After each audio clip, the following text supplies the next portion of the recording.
د سرکاڼو ولسوالۍ د پشد په سیمه کې د لومړنیو روغتیایي خدمتونو ودانۍ د بنسټ ډبرې کېښودو پر مهال د کونړ عامې روغتیا مسؤلینو وویل دا ودانۍ به په راتلونکو 3 میاشتو کې د اړونده اسانتیاوو سره د ګټې اخیستنې جوګه او پر مټ به یې له 3,000 څخه 7,000 کسانو ته روغتیایي خدمتونه چمتو شي. د عامې روغتیا ریاست په هلو ځلو باندې د UNDP محترم ادارې په مالي همکارۍ باندې د 2.2 میلیونه افغانیو په ارزښت باندې دغه تعمیر جوړیږي. په دې سره به د پشد د ولسونو هغه ستونزې چې د مخکې نه موجود وي تر ډېره حده راکمې شي.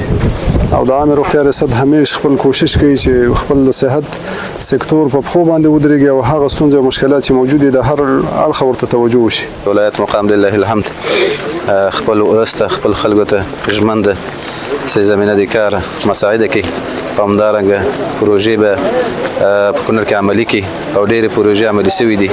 د سرکاڼو ولسوال او د پشد سیمې اوسیدونکو وویل په دغه سیمه کې هیڅ یوې روغتیایي ودانۍ شتون نه درلود او خلکو به یې د درملنې لپاره نورو سیمو ته مراجعه کوله. دوی وویل د روغتیایي مرکزونو جوړېدو ته خوښ دي او ګڼې ستونزې به یې حل شي. دلته دغه کلینیک چې مخکې په یو عام کور کې و او کور هم ډېر زوړ او کمزوری و چې د مریضانو خدمات پکې په صحیح طریقه باندې نه کېدل. د دې مننه کوو چې دغه تعمیر دلته جوړیږي. ډېر زیات خوشحاله وو د مسؤلینو نه د اسلامي امارت د چارواکو نه چې موږ ته دغه روغتیایي مرکز منظور کړ. ډېر زیات خوشحاله وو. غوښتنه هم دا ده چې دغسې د دې په پیل باندې موږ ته ورته پروژې لا زیاتې شي.